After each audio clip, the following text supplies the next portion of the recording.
All right, we're going to go through the day 9 activities. This won't take very long. There's not very many of them, she says. So we talked about revaluation, subsequent expenditures. That's what we did on class 5 for my evening class and class 9 for the day class. So the first thing we talked about in class was this revaluation option that IFRS allows. And basically the idea is that under IFRS, companies have the ability to choose to use fair values for value in their property, plant, and equipment. This is not something that's allowed under US GAAP. And for the IFRS companies that choose it, they have to apply it to a class of assets on a regular basis. They can't just pick and choose. Today I'm going to use it, and tomorrow I'm not. So that keeps them from just using it to manage income. So let's talk about the questions real quick. And again, I'm just interested in you understanding the big picture concept here. So we're not going to do a lot of calculating. It's just kind of talking through things. So the first question I ask you is, what amount is the balance sheet going to report as the carrying value at the end of the year if the revaluation option is chosen? And so this is really just driving home the point that if I want to report fair values and I choose an option that allows me to use fair values, the value that I'm going to put on the balance sheet is going to be the fair value.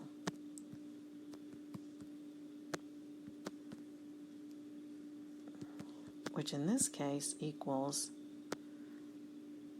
$70,000. Right, it's the $70,000 right here. That's the fair value. So that's what's going to go on the balance sheet. All right, so the second question says, will the necessary adjustment need to increase the value of the asset upward or downward? All right, so I want $70,000 to be what my financial statement readers see. If I look in the general ledger, what is in the general ledger right now is $64,000. So if I use that general ledger and prepare a balance sheet without making any adjustments, the readers would see $64,000.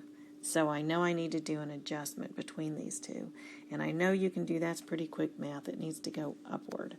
Okay, so we need an upward adjustment to the asset. So it will be a gain. I just answered two questions at once. If the value is adjusted upward, it sounds like a gain, which I just said it is. Under IFRS, the adjustment goes to an account called Revaluation Surplus. So this is a new account. This is the first time you've used this in your accounting classes. The OCI stands for Other Comprehensive Income, which means it goes on the Statement of Comprehensive Income as a part of Other Comprehensive Income. My question for you and your classmates to think about was, does this gain sound like it's realized or unrealized? And I know you all talked about it in class, and you decided wisely it's an unrealized gain. And the reason there is because you're still holding the asset. So you only realize a gain or a loss when you give up the asset.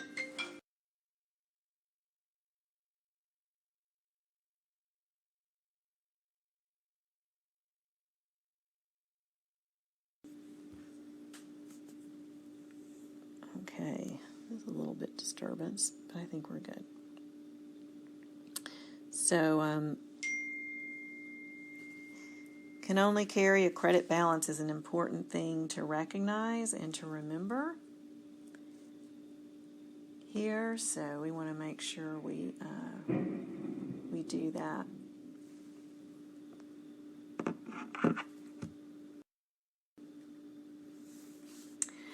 So the second part of this activity is on the next page, and it takes us to the next year. And so in the next year, we're preparing financial statements still, according to IFRS. We're still using the revaluation option. And at the end of the second year, the book value is 52.5 and the fair value is 50. So those are the values we're looking at. The book value is 52.5 and then this fair value is 50,000. All right, before you do anything, you could say, I know on the balance sheet, I need to show the fair value because that's what I've used as my revaluation option. That's the deal. I want to put 50,000 on the balance sheet. I want that to be what people see when they read my financial statements. So it's 50,000. If I look up here, I see the book value is, whoa, that's crazy. The book value is 52.5. Then this time, if I do an adjustment, I need to write the asset down. I need to make a decrease in the value. And so the decrease in the value, excuse me, basically is going to show up as a loss in this revaluation surplus account. It's going to show up as a loss. So we talked about this in class. We had the T account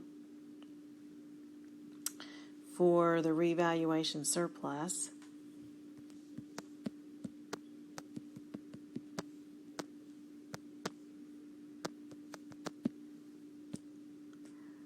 There's the T account that goes with it.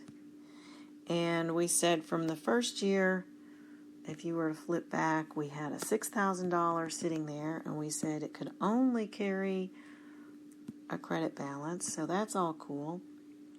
And then what's the balance going to be at the end of the second year after the entry that would come from here? And you know it needs to come down $2,500. So in this case, we basically would be recording like essentially a loss. $2,500. So that is going to show up as a debit in that account. And once you do that, you would all say, oh, I know how T accounts work. That leaves me with a $3,500 balance. Okay, so the answer to this question is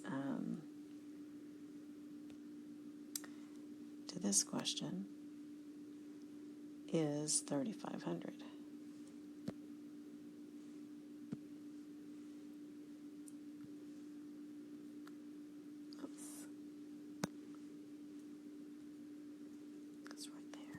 Be a $3,500 credit. And then the last question, I said, what would happen if you had to write it down beyond?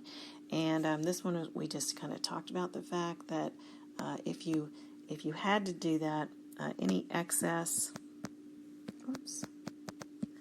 would be expensed on the income statement.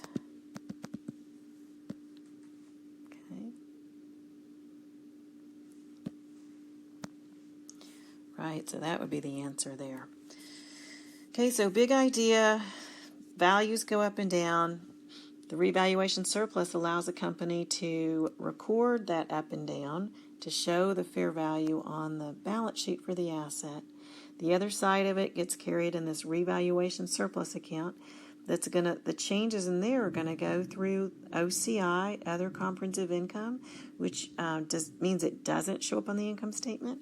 Unless there was so much of a loss that you used up any gain that you'd recorded earlier, any loss then would go on the income statement. So that's the evaluation aspect. These are just some questions related to that activity. You can do that quiz in the Nearpod thing, and it will tell you if you got it right or wrong.